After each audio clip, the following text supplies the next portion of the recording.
नमस्कार, आप देख रहे हैं आज तक। आपके साथ मैं हूं सईद अंसारी। स्वागत है आपका। रात के 10 बज रहे हैं। आप आज तक पर दस्तक देख रहे हैं, जहां आज हम दस्तक देंगे नए भारत की संकल्पना को कमजोर करने वाली सोच पर। आज दस्तक होगी जाति धर्म के चश्मे वाली समाज और राजनीति की उस कुंठित सोच पर, जो हमारे देश के प्रधानमंत्री नरेंद्र मोदी की कोशिशों तक को कमजोर करने पर तुली हुई है। क्या नए भारत पर पुरानी मुसीबत भारी है? जब बात कही जा रही है कि पद नहीं बल्कि पदक जीतकर नया भारत आगे बढ़ रहा है, तो फिर वो कौन लोग हैं जो पदक जीतने वाली खिलाड़ियों की जाति खोजने के बाद अब जाति के नाम पर ही अपमान खिलाड़ी का करने लगे हैं? कौन है वो लोग जो पद नहीं बल्कि पदक जीतने वाली खिलाड़ियों का धर्म खोजने के बाद अब धर्म के नाम पर ही खिलाड़ियों को बांटने में लगे हैं? दस्तक देकर आप पूछिए कि जब तक जाति और धर्म के नाम पर बांटने वाली पुरानी मुसीबत पाली पोसी जाएगी, तो कैसे गढ़ा जाएगा नया भारत?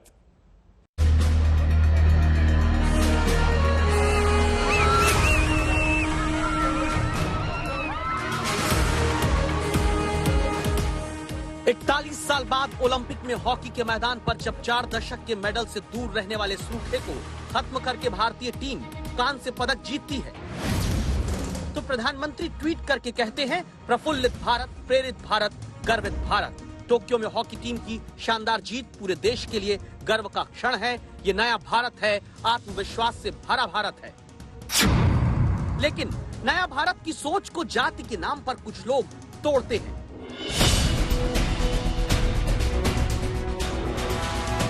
नए भारत में कुछ लोग हैं जिन्होंने ओलंपिक में इतिहास रचने वाली भारतीय महिला हॉकी टीम की खिलाड़ी वंदना कटारिया के घर के बाहर भारतीय टीम की हार के बाद पटाखे फोड़े, ताकि ओलंपिक में नाम रोशन करने वाली भारतीय टीम की खिलाड़ी वंदना कटारिया और उसके परिवार को जाति के नाम पर अपमानित किया जा सके।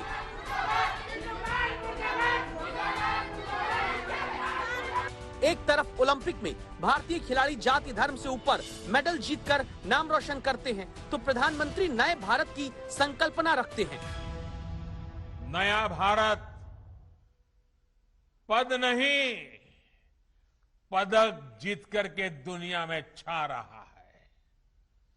नए भारत में आगे बढ़ने का मार्ग परिवार नहीं बल्कि परिश्रम से तय होगा। और इसलिए आज भारत का युवा कह रहा है, भारत चल पड़ा है, भारत का युवा चल पड़ा है। लेकिन नया भारत की सोच को धर्म के नाम पर भी लगातार झकझोरा जाता है। स्टेडियम देखेंगे। प्रधानमंत्री की नया भारत की सोच को कमजोर करते हैं टी राजा सिंह जैसे बीजेपी के विधायक, जो देश का नाम रोशन कर चुकी सानिया मिर्जा को मुसलमान पाकिस्तान और देश के लिए पदक जीतने वाली पीवी सिंधु को हिंदू हिंदुस्तान के नजरिए से देखकर समाज को बांटते हैं। क्या सानिया मिर्जा मुस्लिम है और पीवी सिंधु हिंदू है? क्या इसमें भी आप लोग जात पात देख रहे क्या? तो क्यों ना कहें कि देश के लिए खेलने वाले खिलाड़ियों के दम पर नए भारत की सोच के दुश्मन हैं वो सामाजिक और राजनीतिक कुंठा से पीड़ित लोग, जिन्हें हॉकी खिलाड़ी वंदना कटारिया की सिर्फ जाति नजर आती है, जिन्हें सानिया मिर्जा और पीवी सिंधु में मुसलमान हिंदू, पाकिस्तान हिंदुस्तान दिखते हैं। विस्तार से अब इस कहानी को देखिएगा। ये तस्वीरें 4 अगस्त की हैं, जब ओलंपिक में पहली बार सेमीफाइनल में पहुंची भारतीय महिला हॉकी टीम का मुकाबला चल रहा था। इसी टीम के लिए खेल रही थी उत्तराखंड के हरिद्वार की खिलाड़ी वंदना कटारिया, जिनके घर में पूरा परिवार टीवी पर मैच देख रहा था। जैसे ही ओलंपिक सेमीफाइनल में भारतीय महिला हॉकी टीम की हार होती है, पूरे देश ने इसे बेटियों की जीत ही माना, क्योंकि पहली बार ओलंपिक में भारतीय बेटियां सेमीफाइनल तक पहुंची थीं। लेकिन भारतीय महिला हॉकी टीम की खिलाड़ी वंदना कटारिया के हरिद्वार वाले घर के बाहर आरोप है, ऊंची जात के लोगों ने जाति के नाम पर वंदना के परिजनों का अपमान किया। खिलाड़ी वंदना और उनके परिवार वालों पर जातिगत टिप्पणी ही सिर्फ नहीं की, बल्कि आरोप है ऊंची जात के कुछ लोगों ने बेहद निचली सोच के तहत वंदना कटारिया के घर के बाहर भारतीय टीम की हार पर पटाखे फोड़े। आरोप ये तक कि पड़ोस में रहने वाले, खुद को ऊंची जाति का समझने वाले कुछ लोगों ने ये तक कह दिया कि भारतीय महिला हॉकी टीम निचली जाति के खिलाड़ियों के कारण हार गई।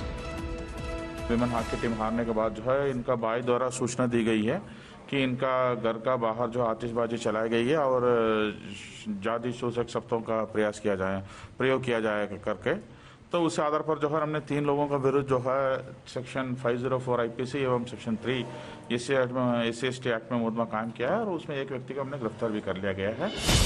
तो फिर कैसे कहे नया भारत, जब वंदना कटारिया जैसी बेटी नया भारत बनाने के लिए अपना सब कुछ झोंक देती है और उसी के परिवार को जाति सूचक शब्दों के साथ अपमानित किया जाता है। बगल में लोग रहने वाले वो पटाखे पटका रहे इंडिया के हारने से दूसरी जाति के, और यहाँ जाति भेदभाव हो रहा है। विक्की पाल और टीटू पाल, ये इन लोगों ने घर में बहुत ज्यादा पटाखे पटकाए। मतलब कि जैसे कि मैच खत्म हुआ और मतलब वे 2-1 से इंडिया हारी, तभी मोहल्ले वाले ने विक्की ने पटाखे फटकाए और हमारे दिल को बहुत ठेस पहुंची। जबकि ये इंडिया में रहते हुए इसकी ये औकात नहीं है कि ऐसा कुछ करेगा। इस मामले में पुलिस ने एक आरोपी को गिरफ्तार किया, जिसके घर के बाहर गुस्साए लोगों ने नारेबाजी भी की। लेकिन क्या उस सोच को गिरफ्तार करके जेल भेजकर खत्म कर सकेंगे, जिसे खिलाड़ी की लगन नहीं बल्कि सिर्फ जाति दिखती है? दरअसल नया भारत की सोच को कमजोर करती है टी राजा सिंह जैसे नेताओं की राजनीति, जिन्हें खिलाड़ियों का खेल धर्म नहीं बल्कि हिंदू मुसलमान वाला धर्म दिखता है। बीजेपी के ऐसे विधायक जो पीवी सिंधु और सानिया मिर्जा को हिंदुस्तान पाकिस्तान की नजर से बांट देते हैं, जिन्हें लगता है कि तेलंगाना का ब्रांड एम्बेसडर सानिया नहीं बल्कि सिंधु हो जाएं, और ये दलील ये खेल के दम पर नहीं बल्कि धर्म के एंगल से देते हैं। तेलंगाना के मुख्यमंत्री को यह पूछना चाहूंगा कि ओलंपिक जो 2 मेडल जीतने में पहली महिला का खिताब जीतने वाली पीवी सिंधु, आज तेलंगाना में पीवी सिंधु को क्या किया, तेलंगाना में मुख्यमंत्री जी द्वारा क्या किया है, मैं पूछना चाहूंगा। आज तेलंगाना का ब्रांड एम्बेसडर आप पाकिस्तान की बहू को बनाते हैं, सानिया मिर्जा को बनाते हैं, तो पीवी सिंधु को क्यों तेलंगाना का ब्रांड एम्बेसडर नहीं बनाया जाता? मैं तेलंगाना के मुख्यमंत्री को पूछना चाहूंगा, क्या इसमें भी आप लोग मुस्लिम राजनीति खेल रहे हैं? क्या सानिया मिर्जा मुस्लिम है और पीवी सिंधु हिंदू है? क्या इसमें भी आप लोग जात पात देख? खिलाड़ियों को हिंदू मुसलमान ऊंची नीची जाति के पाले में बांटकर देखने वाले लोग देश में कितने हैं, यह आज तक ने ही अपने दर्शकों को सबसे पहले बताया था। दिखाया था कि 1 अगस्त को पीवी सिंधु की रैंकिंग गूगल पर खोजने में जितने लोगों की दिलचस्पी थी, उससे ज्यादा जिज्ञासु देश में ऐसे आ गए थे जो देश का नाम रोशन करने वाली खिलाड़ी की रैंकिंग की जगह उसकी जाति कौन सी है यह जानना चाहते थे। हमने आपको बताया था कि 26 जुलाई से 31 जुलाई के बीच बॉक्सिंग में कांस्य पदक जीतने वाली लवलीना का धर्म खोजने वाले सबसे ज्यादा गूगल पर आए। उसके बाद लोगों ने लवलीना की जात की तलाश सर्च इंजन पर की और गिने चुने लोगों की जिज्ञासा लवलीना की रैंकिंग जानने को लेकर थी। तो फिर अब ये समझना जरूरी है कि खिलाड़ी तो पद छोड़कर पदक जीतकर देश के लिए ला देंगे, लेकिन नया भारत तब होगा जब जाति और धर्म के आधार पर बांटने वाली सोच को समाज और राजनीति के हाथों ही हराया जाएगा। आज तक ब्यूरो। ओलंपिक में सारे खिलाड़ी देश के नाम पर एक होकर खेले हैं। अब ये जैसे ही लौटेंगे, इन्हें राज्य के खांचे में हमारी राजनीति बांटेगी। अपने अपने राज्य का खिलाड़ी बताकर खुद सरकारें क्रेडिट लेना चाहेंगी, तो फिर कैसे बनेगा हमारा नया भारत? नया भारत तभी बनना संभव है जब जाति के आधार पर टिकट बांटना पार्टियां बंद करेंगी। नया भारत तभी बन पाएगा जब जाति के नाम पर वोट मांगना बंद कर देंगे राजनेता। नया भारत हमारा तभी बनेगा जब जाति के नाम पर प्रकोष्ठ बंद करके पार्टियां राजनीति करेंगी। हमारा नया भारत तभी बनेगा जब मंत्रिमंडलों में जाति नहीं बल्कि योग्यता के आधार पर नेताओं को प्रतिनिधित्व दिया जाएगा। नया भारत बनना तभी हो पाएगा जब जाति के वोट देकर पार्टियां गठबंधन करना बंद कर देंगी। तो नया भारत हमारा तभी बनेगा। जाति धर्म की पुरानी मुसीबत से स्वतंत्रता ही, आजादी ही नए भारत का निर्माण कर सकती है। नए भारत में अब पुरानी आज चली दूसरी मुसीबत की बात भी आइए करते हैं। सेंसेक्स लगातार चढ़ रहा है, बाजार उछल रहे हैं, लेकिन जितनी कमाई जितना पैसा राजनीति में राजनेता और राजनीतिक दलों का बढ़ता है, आपका और हमारा यानी कि आम आदमी का उतना कभी पैसा नहीं बढ़ता। जैसे चंद्रमा 15 दिन में बढ़ता है, उसी तरह हमारे देश में राजनीतिक दलों की चंदे की कमाई बढ़ती रहती है, लेकिन चांद जिस तरह से 15 दिन में घटता है, उससे भी बहुत तेजी से आपकी और हमारी यानी कि आम आदमी की कमाई घटती जाती है। एक तुलना करती हुई हमारी रिपोर्ट देखिए। आदरणीय प्रधानमंत्री जी, इस योजना के कुछ लाभार्थी आपका धन्यवाद स्वयं करना चाहते हैं। हाँ मंत्री जी, हर महीने राशन मिल रहा है। सुख समानी जा सुख सखा तंजा रौरी तायास। अभी तो दिवाली तक देने वाला हूँ। एक तरफ देश में 80 करोड़ लोगों का पेट भरने वाली दुनिया की सबसे बड़ी मुफ्त राशन योजना चल रही है और दूसरी तरफ दावा है कि भारत की अर्थव्यवस्था बहुत तेजी से रफ्तार पकड़ रही है। अर्थव्यवस्था गति पकड़ रही है। वहीं आजादी के बाद पहली बार किसी एक महीने में भारत का एक्सपोर्ट 2.5 लाख करोड़ से भी ज्यादा हो गया। दिल्ली में गति पकड़ती राजनीति दिखती है। महंगाई, जासूसी, रोजगार के मुद्दे पर यूथ कांग्रेस के संसद घेराव कार्यक्रम में राहुल गांधी मुद्दा नौकरियों का उठाते हैं। प्रधानमंत्री सब चीज के बारे में बोलेंगे, मगर रोजगार के बारे में प्रधानमंत्री नरेंद्र मोदी एक शब्द नहीं बोलते हैं। उन्होंने वायदा किया था 2 करोड़ युवाओं को हर साल रोजगार मिलेगा। भाई और बहनों, 12 करोड़ युवाओं को रोजगार मिला पिछले 7 साल में। दरअसल राजनेता जो नहीं बताते हैं वो सच ये कि राजनीति में आमदनी बढ़ने की गारंटी है, लेकिन आम आदमी की आमदनी घटने की भी गारंटी है।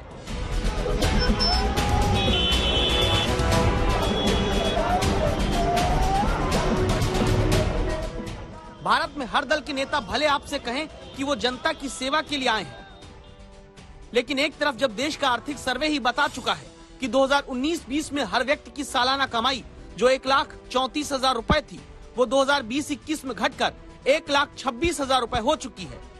और अब ये भी पता चलता है कि जिस एक साल में आम आदमी की आमदनी घट रही थी, उसी एक साल में 2019-20 के दौरान देश के राष्ट्रीय दलों को 6,363 दानों से 1,013 करोड़ रुपए की बम्पर चंदे वाली कमाई हो गई।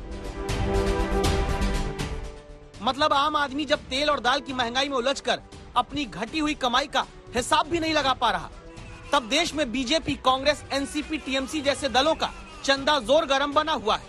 चुनाव सुधार के लिए काम करने वाली संस्था एसोसिएशन फॉर डेमोक्रेटिक रिफॉर्म्स का आकलन बताता है कि बीजेपी का कुलदान बाकी 5 राष्ट्रीय दलों के कुलदान से 3 गुना ज्यादा है।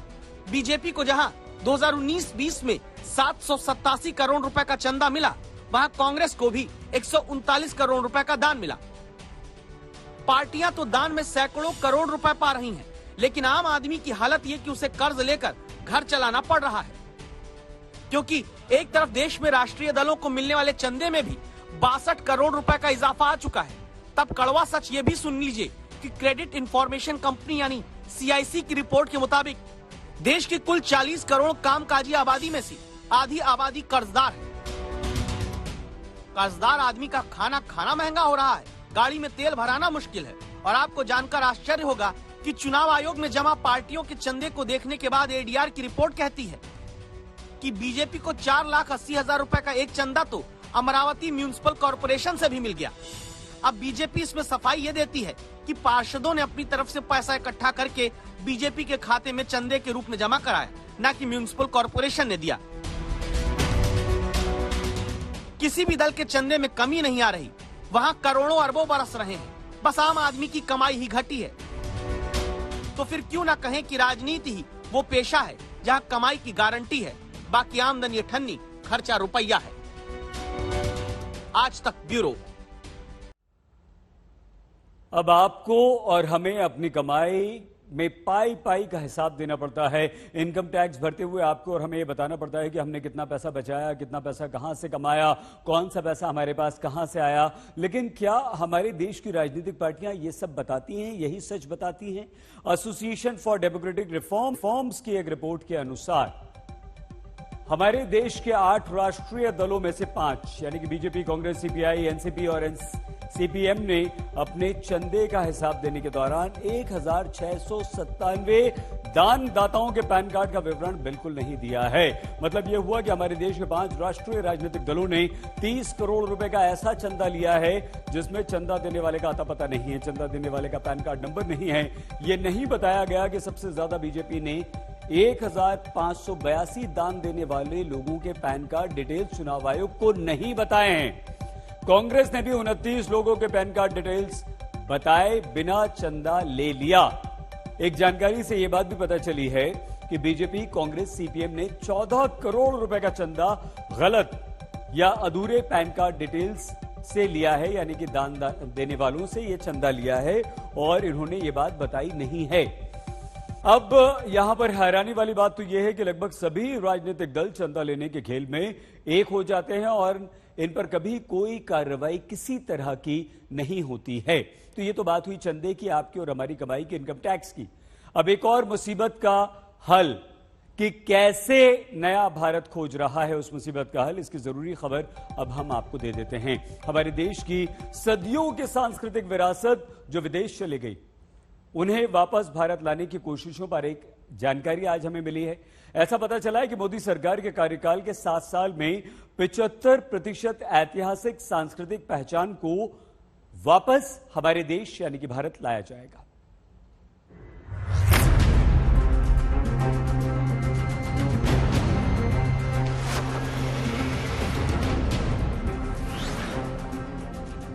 प्रधानमंत्री नरेंद्र मोदी के विदेश दौरे कई बार विपक्ष के निशाने पर रहे।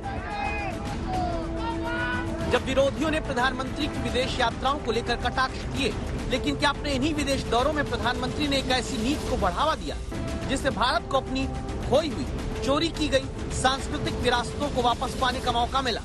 इस सवाल की वजह है एक जवाब। केंद्रीय संस्कृति मंत्री जी किशन रेड्डी ने राज्यसभा में पूछे गए एक सवाल का लिखित जवाब देते हुए कहा है कि मोदी सरकार के कार्यकाल के 7 साल में भारत से चोरी हुई 75% सांस्कृतिक ऐतिहासिक विरासतों को वापस देश में लाया गया। खुद एक तस्वीर के जरिए संस्कृति मंत्रालय ने बताया है कि 1976 से लेकर 2014 तक जहां भारत अपनी 13 सांस्कृतिक मूर्तियां, संरचना, धरोहरों को विदेश से वापस ले पाया, वही 2014 से अब तक ऐसी 41 विरासत वाली वस्तुओं को वापस लाया जा चुका है। आगे की कहानी बताएं उसके लिए 5 साल पुरानी ये तस्वीरें देखिए। ये तस्वीरें 2016 की हैं, जब प्रधानमंत्री नरेंद्र मोदी अमेरिका के दौरे पर गए थे। 2016 में अमेरिका ने 200 से ज्यादा कलाकृतियां तब भारत को लौटाई थी, जिनमें से कुछ तो 2000 साल से ज्यादा पुरानी सभ्यता और संस्कृति को भारत की समेटे हुए थे। और तब प्रधानमंत्री मोदी ने कहा था, हेरिटेज भी दो देशों को जोड़ने का एक अहम कारण बन सकता है। कभी कभी जीवित व्यक्ति जो काम नहीं कर सकते हैं वो मूर्तियां कर देती है। मैं अनुभव कर रहा हूं कि पिछले 2 वर्ष में दुनिया के कई देशों ने भारत से इस प्रकार का जो खजाना उनके यहां पहुंचा है, और अगर उनके ध्यान में आया है तो उन सरकारों ने बड़ी सक्रियता दिखाई है और उन्होंने कोशिश की है कि ये चीजें उनके मूल स्थान पर कैसे पहुंचे। यानी हेरिटेज कूटनीति भी क्या इसे कहा जा सकता है, जिसके जरिए भारत न सिर्फ अपनी विरासतें दूसरे देशों से वापस लगातार लेकर आ रहा है, बल्कि संबंध भी मजबूत कर रहा है। अब इन तस्वीरों को देखिए, ये वो धरोहरें हैं जो कुछ अपराधी अपने फायदे के लिए देश से चुरा कर ले गए। लेकिन पिछले हफ्ते भारत सरकार की कोशिशों के बाद नेशनल गैलरी ऑफ ऑस्ट्रेलिया ने भारत सरकार को ऐसी 14 विरासत को वापस करने का फैसला किया। इनकी कीमत 17 करोड़ रुपए से ज्यादा बताई जाती है और ये वो धरोहर है जिनमें से कुछ 9वीं से 13वीं सदी के बीच चोल राजवंश के समय की हैं। आगे बढ़े उससे पहले ये जानकारी दे दें कि देश को वापस अपनी सांस्कृतिक, ऐतिहासिक, मूल्यवान चीजों को पाने की ये कोशिश नरेंद्र मोदी के दिल्ली आने के बाद नहीं शुरू हुई। ये मिशन पहले से चल रहा था। 2003 में जब गुजरात में मुख्यमंत्री का पद नरेंद्र मोदी संभाल रहे थे, तभी दिवंगत स्वतंत्रता संग्राम सेनानी श्यामजी कृष्ण वर्मा की अस्थियां स्विट्जरलैंड से खुद लाए थे। 7 साल में 41 धरोहर भारत वापस लाने का यह सफर 2014 से तेज हुआ।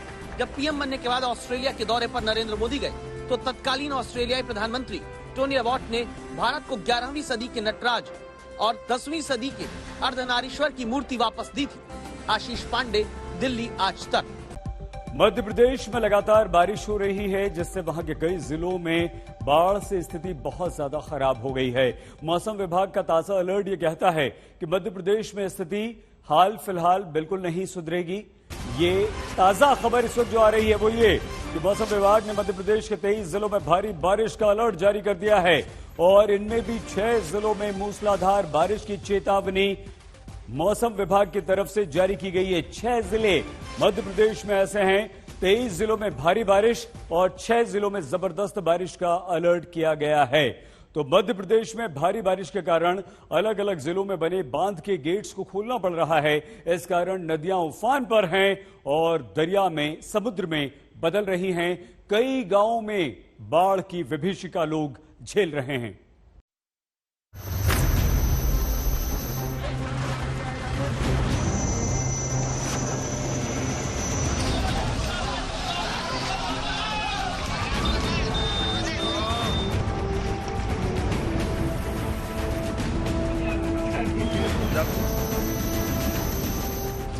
मध्य प्रदेश में बारिश और बाढ़ के आगे बड़े बड़े पुल तिनके की तरह बह रहे हैं।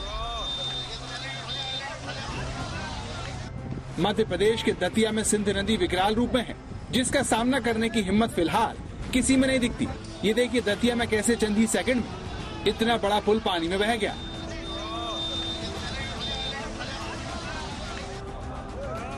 अब दतिया का एक और पुल देखिए, जिसे सिंध नदी के आगे घुटने टेकने पड़े।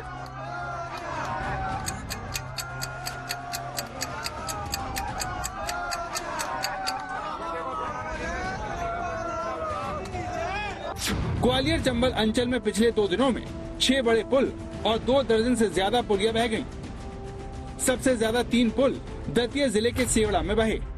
माना जा रहा है कि पुल बहने से ही 250 से 300 करोड़ का नुकसान राज्य सरकार को हो चुका है।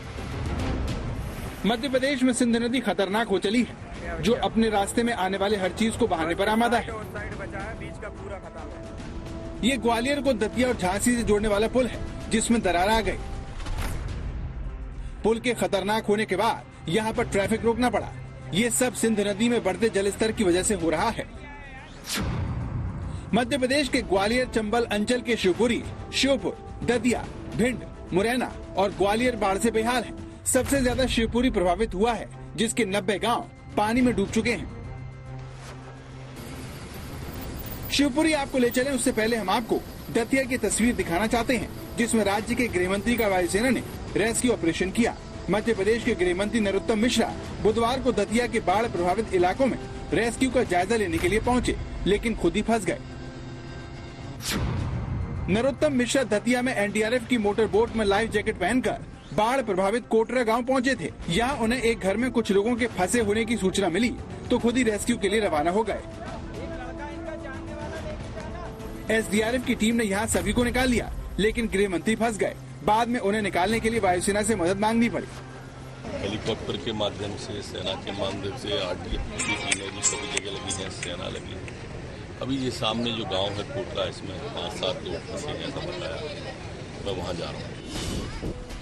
मध्य प्रदेश में बाढ़ और बारिश ने कई जिलों में रहने वाले लोगों को अचानक बहुत बड़ी मुसीबत में डाल दिया है। इसमें शिवपुरी जिला भी शामिल है, जहाँ के मड़ीखेड़ा डैम में पानी बढ़ने पर उसके सभी 10 गेट खोलने पड़े। लेकिन डैम से पानी छोड़ने की वजह से आसपास के गांव डूबने की कगार पर आ गए हैं। अचानक चारों तरफ पानी भर जाने से गांव वालों को छतों पर जाकर शरण लेनी पड़ी। 3 दिन तक इसी अवस्था में रहने के बाद बुधवार को वायुसेना इनके रेस्क्यू ऑपरेशन के लिए पहुंची। शिवपुरी के इस गांव से सेना ने हेलीकॉप्टर से 25 लोगों को बाढ़ से बचाया। कब से फंसे हुए थे वहाँ पे? 3 दिन के साथ। वहाँ पे कितना पानी है वहाँ पे अभी? वहाँ बहुत पानी है, तब मकान फकान सब गिर गया। हम तो छत पे बैठे थे, छत तो टूट गई और ट्रैक्टर वगैरह जी सब चले गए। शिवपुरी में हुआ एक और रेस्क्यू ऑपरेशन देखिए, जिसमें ध्रुव हेलीकॉप्टर से छत पर फंसे 4 लोगों को बचाया गया। वायुसेना के मुताबिक एरियल सर्वे के दौरान हेलीकॉप्टर के क्रू ने इन लोगों को घरों पर फंसे देखा और फौरन कार्रवाई की।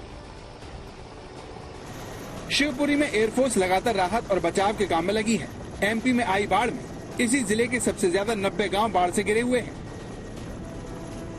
बाढ़ की वजह से यहां से अब लोगों ने पलायन करना शुरू कर दिया है।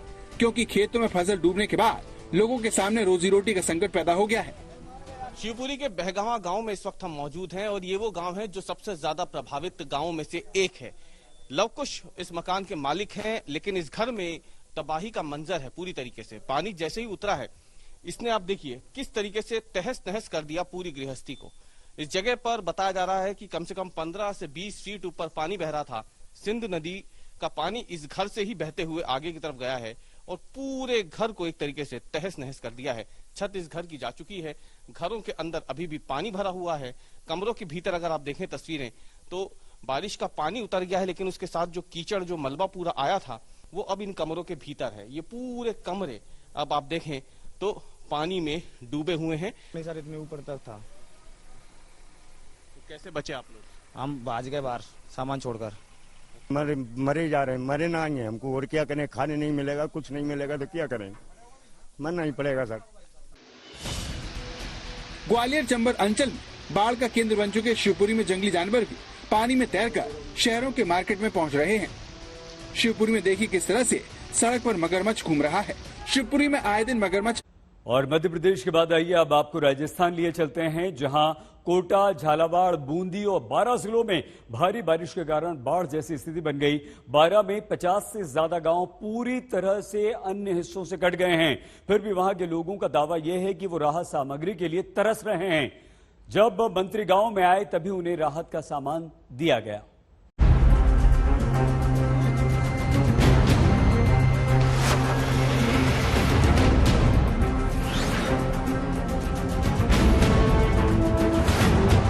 ये राजस्थान के सबसे बाढ़ प्रभावित जिले 12 की तस्वीरें हैं, जहां 50 गांव भारी बारिश के चलते पूरी तरह से कट गए हैं। लोग बेहाल हैं, लेकिन मंत्री जी कह रहे हैं सब चंगा है। जहाँ तक जो एरिया चारों तरफ से कटा हुआ है वो दोनों तरफ नदी से घिरा हुआ है। वहाँ पे आस पड़ोस के जो गांव हैं वहाँ से वहाँ के सामग्री की व्यवस्था वहाँ पे कराई जा रही है, ताकि किसी भी प्रकार की भी समस्या ग्राम के लोगों के सामने नहीं रहे। तो मंत्री जी को आपने सुना, जो इलाके में हालात के कंट्रोल में होने का दावा कर रहे हैं, लेकिन क्या वाकई में ऐसा है? तस्वीरें तो कम से कम इसकी गवाही नहीं देती, क्योंकि अगर 12 में गहलोत सरकार की तरफ से नाव चल रही होती तो लोगों को इस तरह से जान जोखिम में डालकर नदी पार नहीं करनी पड़ती। बारिश की वजह से 12 जिले के गाँव में चारों तरफ पानी भरा हुआ है। वहाँ तक पहुँचने का बस यही तरीका बचा है, जिसमें रस्सी के सहारे लोग इसी तरह खाने पीने के सामान से लेकर रसोई गैस सिलेंडर तक पहुंचा रहे हैं। सरकार भले ही कहे कि यहाँ के लोगों को नाव के जरिए निकाला जा रहा है, लेकिन हमारी टीम को यहाँ पर एक गर्भवती महिला जान जोखिम में डालकर नदी पार करती हुई मिली। राजस्थान के 12 जिले के एक बड़े हिस्से में बाढ़ जैसे हालात बने हुए हैं। ये है अत्याधी नदी और इसके ऊपर का जो पुल है उसका एक हिस्सा 2 दिन पहले ही बहा चुका है पानी के तेज बहाव के साथ। और इस समय के हालात आप देख सकते हैं कितने भयावह हैं। लोग एक तरफ से दूसरी तरफ आने के लिए पानी के तेज बहाव के खिलाफ एक तार के सहारे क्रॉस कर रहे हैं। और ये जो करवरी कला गांव है ये करीब 25 से 20 गांवों से कट चुका है, जिसमें करवरी खुर्द, गोवर्धनपुरा और दौलतपुरा गांव हैं। और 6 दिन से पिछले वहां पर ना तो खाद्य सामग्री पहुंच रही है, ना ही कोई राहत कार्य चल रहा है प्रशासन की तरफ से। प्रशासन एक तरह से आंखें मूंदे हुए है। स्थानीय लोगों ने हमें बताया कि इतने बुरे हालात होने पर भी प्रशासन की तरफ से कोई नहीं आया। हमारी टीम जब लोगों से बात कर रही थी तभी इलाके के ग्राम विकास अधिकारी से हमारी मुलाकात हुई, जिनके हर दावे को लोगों ने एक पल में खारिज कर दिया। नहीं, राहत सामग्री पहुंचा रखे हैं सर। कैसे स्वराज ट्रैक्टर लगा हुआ है आपके आसपास गांव वाले सरपंच साहब विजय सिंह जी। नहीं, कहाँ निकला है स्वराज ट्रैक्टर? विजय सिंह का मकान खुद बाढ़ पीड़ित है। नहीं, अभी बात कर रहा था, आपकी सरपंच साहब कर रहे हैं। हमारा एलडीसी लगा हुआ है यहाँ पर, राजेंद्र कुमार सर। मतलब 8 क्विंटल गेहूँ पसा करके और सामग्री वितरण की जा रही है। अभी मेरे बात करिए। हमारी आंखों के सामने प्रसूता को वहाँ से आना था तो ट्यूब के सहारे आई है वो, है ना। और आप लोगों से इतना नहीं हुआ कि एक बोट का इंतजाम करवा दो यहाँ पे। सर ऐसी कोई समस्या पहले नहीं आई थी, ये तो इस बार तेज बारिश होने से व्यवस्था थोड़ी चरमरा गई। तो इलाके में व्यवस्था चरमरा गई है, ये बात तो ये अफसर मान रहा है, जो मंत्री जी के दावे से मेल नहीं खाता। लेकिन सवाल यह है कि आखिर जो गांव 5 से 6 फीट तक कई दिनों तक डूबा रहा हो, वहाँ के लोग दाने दाने के लिए मोहताज क्यों रहे? इस सवाल पर स्थानीय लोगों का आरोप है कि ऐसा मंत्री जी के दौरे की वजह से हुआ। दावा है कि प्रशासन ने जानबूझकर मंत्री के दौरे से पहले राहत सामग्री नहीं बांटी ताकि मंत्री जी के हाथों से उसे बंटवाया जा सके। लेकिन जब इस बारे में हमने मंत्री जी से पूछा तो उन्होंने साफ इनकार कर दिया। कई लोगों की ये शिकायत है कि राहत सामग्री उन तक नहीं पहुंचाई जा रही थी और प्रशासन इस बात की वेट कर रहा था कि कब मंत्री यहाँ पर आए और उनके हाथों से बंटवाई जाए। क्या आपको लगता है सही है सर? नहीं, ये गलत बात है। रेगुलर यहाँ पे मैंने देखा है एमएलए साहब के यहाँ पे जो फार्म है वहाँ से लगातार भोजन की सप्लाई लगातार चल रही है और एसडीआरएफ, एनडीआरएफ की टीमें लगातार लगी हुई है। पूरा प्रशासन मौके पे मौजूद है। हमारे एमएलए साहब लगातार इसकी पूरी मॉनिटरिंग कर रहे हैं। इस दावे के बाद मंत्री जी अपनी गाड़ी में बैठकर गांव से चले गए, लेकिन गांव वालों ने उनकी पोल खोल दी और बताया कि उनके आने से पहले गांव वालों को प्रशासन ने किसी भी तरह की मदद नहीं दी। सारा गांव ये पूरा डूबा हुआ था और कल जाके खुला है। तो कल एमएलए साहब विधायक जाए थे, लेकिन इतनी तरह जाए नहीं, वापस आए, वापस चल गए। और आज जो ये सर मंत्री जी आए हमारे, इन्होंने सारा ये आए ताकि आपने देखा सारा काम हुआ। पूर्व प्रधान जी हम उनकी तरफ से सारी सेवा हो रही थी। जो वर्तमान प्रशासन है उसकी तरफ से कुछ कार्रवाई की? नहीं सर, उधर से कोई हुआ नहीं था। जो एनडीआरएफ की टीम आई थी उन्होंने हमको गाँव को बचाया, नहीं तो सर पूरा गाँव खत्म हो जाता। 4 से 6 फीट 7 फीट तक डूबा होता सर। हाँ। और उस दौरान प्रशासन से कोई मदद नहीं मिली हमें। राजस्थान में भारी बारिश की वजह से कई जिलों में बाढ़ जैसे हालात बने हुए हैं, जहां लोगों को राम भरोसे छोड़ दिया गया है। देवांकुर वधावन, 12 आज तक।